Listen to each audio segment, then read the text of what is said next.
All right, so you're thinking about using books to learn English. Yeah. That's fantastic. We took a look at a couple articles about the best books for this and found some really interesting recommendations. It's amazing how much you can learn Yeah, about a language and a culture absolutely. just by diving into a good book. And what's fascinating is that even though both articles we're looking at have the same goal, Right. recommending books for English learners, Yeah. they approach it in very different ways. Mm-hmm. One focuses on 10 top picks, while the other presents the best 10. Interesting. Yeah. That subtle difference in wording already hints at different selection criteria, doesn't it? It does. And I think that's going to be a key takeaway for you. Okay. Understanding what makes a book good for language learning is very personal. Yeah. It depends on your level, your Yeah. interests, and even your learning style. Okay, so let's unpack this. Sure. Both articles recommend To Kill a Mockingbird. It's a classic, of course.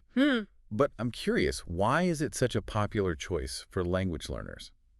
One article highlights its cultural and historical significance. Okay. The language used in To Kill a Mockingbird provides a unique window into the American South in the 1930s. Uh-huh. You encounter Southern dialects, colloquialisms, Right. and even the way people spoke about race and justice back then. That's a great point. Yeah. It's not just about learning vocabulary, it's about understanding the context in which those words are used. Exactly. And the other article actually quotes a powerful line from the book. Okay. You never really understand a person until you consider things from his point of view, until you climb inside of his skin and walk around in it. Wow. This idea of empathy, of stepping into someone else's shoes, is at the heart of language learning, wouldn't you say? I love how that quote connects empathy with language learning, Yeah. like unlocking a secret code to understanding people better. Yeah. I'm already seeing how this goes beyond just grammar and vocabulary. But speaking of variety, one thing that struck me was how diverse the recommendations are. We go from the American South to solving a mystery with a teenage detective in the blink of an eye. Yes. The range of genres is fantastic. Uh-huh. One article emphasizes that this is intentional. Okay. They want to showcase how you can tailor your book selection, Uh-huh. not only to your learning level, Right. but also to your passions. Okay. For example, someone who loves mysteries might devour The Curious Incident of the Dog in the Nighttime, Right. while a history buff could get lost in Treasure Island. It's like having a personalized library Yeah. curated just for your learning style and interests. Yeah. And this actually raises an interesting question for me. Okay. We have these different genres, but are there specific ways we should be approaching those different genres as language learners? That's a great question. Yeah. And one of the articles addresses this Okay. by suggesting specific active reading strategies. Okay. It's not enough to just read passively. Right. You need to engage with the text Okay. to make it your own. Okay, so what does that look like in practice? Well, imagine you're reading The Curious Incident of the Dog in the Nighttime, Okay. which is told from the perspective of a teenager with autism. Uh-huh. Active reading could involve paying close attention to the narrator's unique use of language, Right. the way he structures his thoughts, and the metaphors he uses to describe the world around him. Okay. This could help you understand not only the literal meaning of the words, Right. but also the deeper meaning behind them. So if I'm reading a historical novel like Treasure Island, Yeah.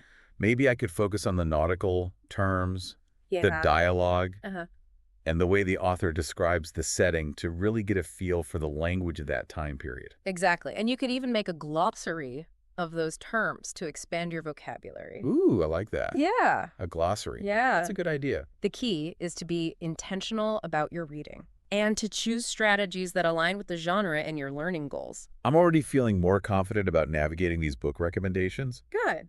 But remember how we talked about both articles recommending To Kill a Mockingbird? Yes. Well, one of them also suggests Pride and Prejudice by Jane Austen. Okay. Now, this one surprised me. It is an unexpected choice, isn't it? It is. But there's a brilliant reason behind it. Okay. The article actually recommends Pride and Prejudice as a challenge for advanced learners because of the older style of English used. Oh, so it's not just for fans of period dramas? Right. It's like a language workout. Precisely. The article even states, and I quote, Okay. although the vocabulary is quite advanced, the English language has evolved somewhat since 1813. Right. This is a perfect pick if you feel like a challenge. I love that. Yeah.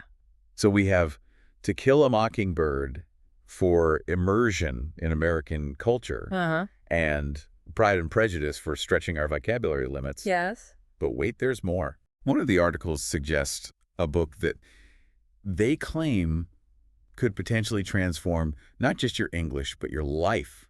Now that's a bold statement. It is. I'm intrigued. The book is 40 Rules of Love by Elif Shafak. Okay.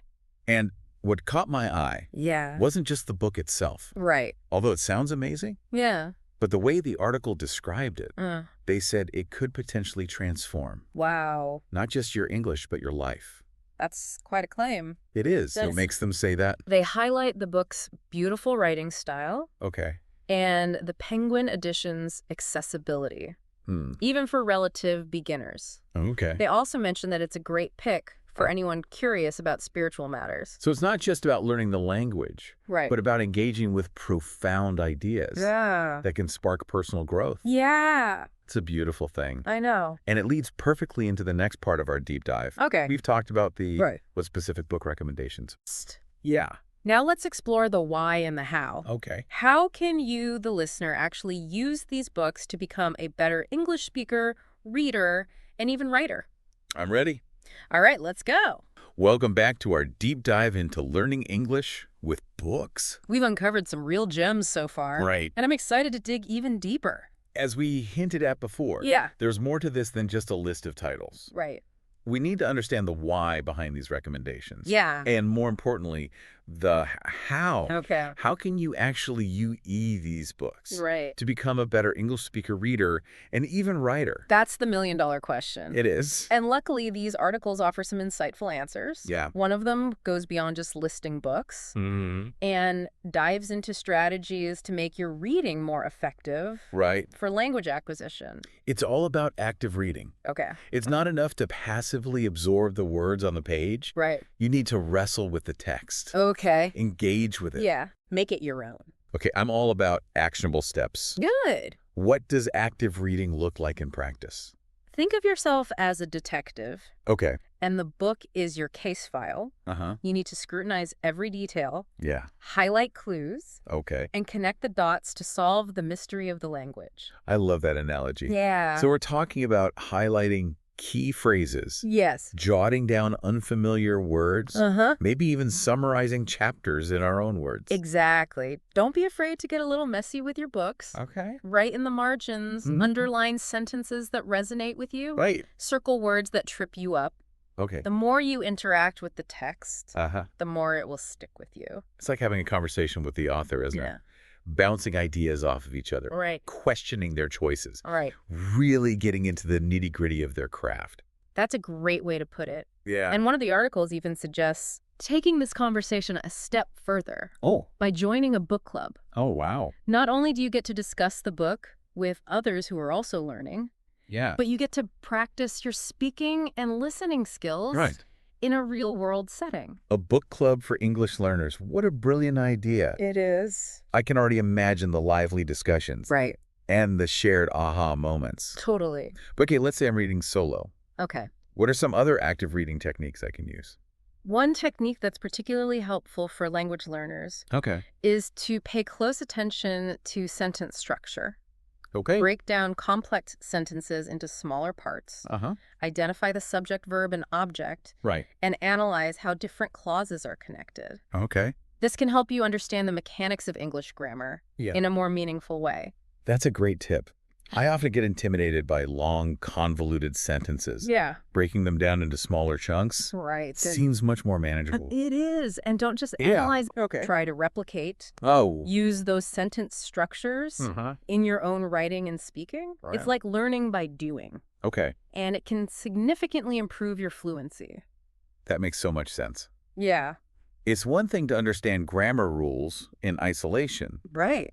but it's quite another to see how those rules are applied Yes. in real-life writing. Precisely. And while we're on the topic of real-life application, Yeah. let's not forget the power of audiobooks. Okay. Listening to a book Huh? while simultaneously reading it Okay. can be a game changer, Right. especially when it comes to pronunciation and intonation. I've always loved audiobooks, Me too. but I never thought of them as a tool Yeah, for improving my pronunciation. it can be. What should I be paying attention to specifically? Listen for things like the rhythm and flow of the language. Okay. Notice how native speakers stress certain syllables, Yeah. pause at certain points, Right. and use their voices to convey emotion. These subtle nuances are what bring the language to life. So it's about going beyond just understanding the words. Right. And actually feeling the music of the language. Exactly. Okay. And here's another tip that might surprise you. Okay, go ahead. Watch the movie adaptation after you've read the book. Hold on, I thought we were supposed to be focusing on books here. We are, but the movie can act as a bridge Okay. between the written word Yeah. and the spoken word. Okay. You get to see how actors embody the characters, Mhm. how they deliver the dialogue, Right. and how the story comes to life on screen. I get it. It's like putting a face to a name. Yeah, Or in this case, a voice to a character. precisely. Yeah. And as you watch, Okay. pay attention to the actors' facial expressions, Uh-huh. their body language, Right. the overall tone of their delivery. Okay. These nonverbal cues are just as important as the words themselves. You know, you've just given me a whole new perspective Yeah. on how to approach language learning. It's not just about the words on the page. Yeah, It's about the full sensory experience. totally. The sights, the sounds, the emotions, Mhm. it all plays a role. You've hit the nail on the head. And that's why these active reading strategies, Yeah. combined with techniques like listening to audiobooks Right. and watching movie adaptations, Yeah. can be so effective. Yeah. They help you move beyond the theoretical Uh-huh. and into the practical, the experiential. This is making me realize that learning English is about so much more than just memorizing vocabulary and grammar rules. Yes. It's about immersing yourself in the culture, Uh-huh. paying attention to the nuances, Right. and ultimately understanding how the language is used in real life. You've got it. Yeah, And that's what makes this journey so exciting. it is. It's tailored to your interests, Right. your learning style, your goals. Yeah. It's all about finding what works best for you Uh-huh. and creating a learning experience that's both effective and enjoyable. Speaking of enjoyable, I have to admit, sometimes the sheer volume of new words and grammar rules can feel overwhelming. Right. Any tips for navigating that? That's a great question. Yeah, And one that many language learners struggle with. I bet. One common mistake is getting bogged down in unfamiliar vocabulary. Mm-hmm. Learners often feel the need to look up every single word they don't know, Right. which can interrupt the flow of reading Yeah. and make the process tedious. I've definitely been there. Yeah, It's like hitting a speed bump every other sentence. exactly. So instead of stopping every time you encounter an unfamiliar word, Yeah. try to guess its meaning from the context. Okay. You might be surprised how often you can figure it out Right. without reaching for the dictionary. And if you absolutely can't figure it out, Yeah, at least wait until the end of the paragraph or chapter to look it up right. right. That way you don't disrupt the flow of the story too much. Another common mistake is focusing too much on grammar while reading. Yeah, I can see that. Language learners often get caught up in trying to analyze every sentence structure Right? and identify every grammatical rule, Okay. which can really take away from the enjoyment of reading. It's like dissecting a beautiful butterfly. Just to understand how its wings work. Yes. You lose the magic of the experience. Exactly. Yeah. Grammar is important, of course, Right. but it shouldn't be the primary focus. Okay. When you're reading for pleasure, Right. allow yourself to get lost in the story. Yeah. Feel the emotions, Uh-huh. connect with the characters. Right. The grammar will start to fall into place naturally Okay. as you immerse yourself in the language. So it's about finding that balance Yes. between active engagement Yeah, and simply letting the language wash over you. precisely. And I think that's a good place to pause for now. Okay. In the final part of our deep dive, All right. we'll explore some additional tips for choosing the right books Okay. and making the most of this learning journey. There's still so much to explore. There is. I can't wait. Welcome back for the final part of our deep dive into learning English with books. We've covered a lot of ground, haven't we? We have. From dissecting specific titles Right. to uncovering active reading strategies Yeah. and even those common pitfalls that can trip up language learners. We even ventured into the exciting realms of movie adaptations and book clubs. It's all about finding what works for you It is. and creating a truly immersive learning experience. And speaking of finding what works, Yeah. I wanted to circle back to something we touched on earlier. Okay. Choosing the right book for Yeah. your specific learning level. Ah, yes.